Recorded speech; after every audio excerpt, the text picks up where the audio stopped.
prosedur saat melakukan destilasi bahan kimia. Sejumlah pertanyaan pun timbul. Sudahkah mahasiswa mengenakan alat pelindung saat penelitian berlangsung? Berikut sorotan kabar siang.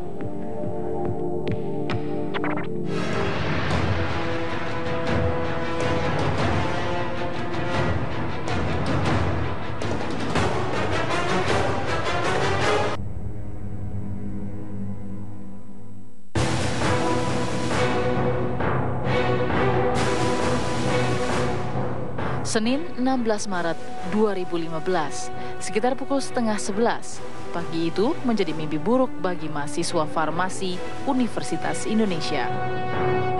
Ledakan keras terdengar dari ruang laboratorium kimia kualitatif yang terletak di lantai 2 gedung J Fakultas Farmasi. Di tempat itu, 70 mahasiswa tahun angkatan 2013 sedang melakukan kegiatan praktikum. Kepanikan pun terjadi. Sedikitnya 15 mahasiswa terluka. 2 diantaranya mengalami luka cukup parah di bagian wajah dan langsung dilarikan ke rumah sakit terdekat. Sementara 13 lainnya mengalami luka ringan. Para siswa yang terluka pun segera dibawa ke sejumlah rumah sakit terdekat.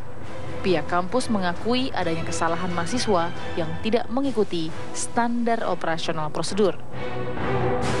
Sementara alat dan bahan yang digunakan dijamin oleh pihak kampus tidak berbahaya. Namun pihak UI tidak mau polisi ikut campur dan menyelidiki peristiwa tersebut. Kita tidak butuh penyelidikan lebih dalam lagi. Ya, kita tidak butuh orang-orang ahli lagi untuk menyelidiki karena sudah jelas gitu ya, di mana kesalahannya sudah jelas, di mana miss-nya itu sudah jelas. Jadi tidak perlu lagi ada laporan polisi. Makanya saya sangat menyesalkan ketika saya dengar kemarin malam polisi datang tanpa seizin kami gitu ya, baik itu dekan, saya sebagai kepala humas datang dan mencoba untuk mengolah TKP. Itu saya sedih gitu. Maksud saya tidak punya hak harusnya polisi ke sana gitu ya. Karena ada ditutupi, nggak ada, ngapain ditutupin? Silahkan polisi masuk. Polisi sudah masuk kok tadi malam tanpa izin, sudah masuk dan mengecek seluruh bagian dan dia mungkin punya hasilnya gitu ya. Dan katanya sih ada alat yang dibawa juga, saya juga out of mind tuh ya kenapa dibawa, terserah deh gitu. Namun polisi berkata lain, meski mengamini adanya kesalahan prosedur oleh kelompok yang terlalu lama mendidihkan larutan sampel di labu destilasi, polisi tetap melakukan olah tempat kejadian perkara.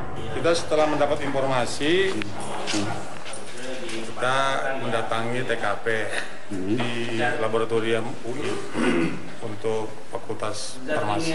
Sebelumnya ada ledakan atau gimana, Bang? Itu hanya letupan aja, hanya salah prosedur.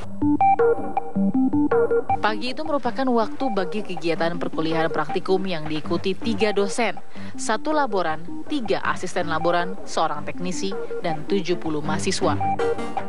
Hari itu para mahasiswa diminta melakukan destilasi atau pemisahan zat dari campuran yang berbeda-beda. Sebelum praktikum dimulai, para dosen dan laboran terlebih dahulu memberikan pengarahan yang diikuti dengan pemasangan instalasi destilasi. Praktikum pun dimulai. Labu destilasi yang berisi campuran asam, fenol, dan alkohol 95% dididihkan di atas kasa asbes. Api yang digunakan berasal dari pemanas bunsen atau biasa disebut lampu spiritus. Setelah mendidih, mahasiswa seharusnya menampung destilat atau larutan yang telah didestilasi sebanyak 1 ml. Namun, salah satu kelompok masih terus melakukan pemanasan hingga larutan dalam labu hampir kering. Akibat suhu dan tekanan yang terlalu tinggi, ledakan pun terjadi. Pecahan kaca dari labu destilasi yang meledak melukai mahasiswa yang ada di sekitarnya. Lalu apa sebenarnya destilasi? Destilasi adalah metode pemisahan campuran yang didasarkan pada perbedaan titik didih atau kemampuan zat untuk menguap pada suhu dan tekanan tertentu. Misalnya, memisahkan air laut dan garam. Namun kenaikan konsentrasi dalam cairan jika dididihkan terlalu lama dapat meningkatkan titik didih sehingga menimbulkan resiko ledakan. Ada 2 kemungkinan bagaimana peristiwa ledakan di laboratorium UI bisa menimbulkan banyak korban. Yang pertama mungkin saja ketika ada percobaan itu teman-teman di sekitarnya itu yang menjadi korban itu sangat dekat dengan tempat kejadian gitu atau tempat reaksi tadi. Itu pertama. Bisa saja letupannya tidak terlalu besar, tapi karena dekat jadi semua kena. Atau kedua memang letupannya besar, ya, ledakannya besar. Nah, ledakan besar ini bisa terjadi di beberapa kemungkinan juga, yaitu volume bahannya yang banyak atau memang kekuatan ledakan dari bahannya tersebut. Nah, ini perlu penyelidikan lebih lanjut. Bagaimanapun metodenya, resiko bahaya dalam suatu penelitian selalu ada.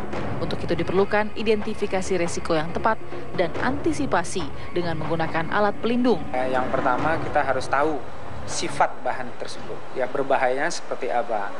Berbahaya korosifkah? Atau berbahaya untuk ledakankah? Atau bisa menimbulkan kebakarankah? Atau mudah bereaksi dan sebagainya. Yang tidak kalah pentingnya adalah perlindungan diri, yaitu dengan jas lab atau pakaian lab, sarung tangan atau masker, atau kalau perlu Google, ya, kacamata pelindung untuk mata ketika kita menggunakan bahan-bahan kimia yang berbahaya. Ya, aneka bahan kimia memang memiliki zat yang bersifat kompleks dan rumit. Perlu ketelitian, keakuratan, dan kewaspadaan dalam mengelola serta mencampur bahan-bahan kimia tersebut. Namun, peneliti harus tetap mengutamakan keselamatan agar tidak terjadi hal-hal yang tidak diinginkan, terutama terhadap bahan-bahan kimia yang bersifat reaktif.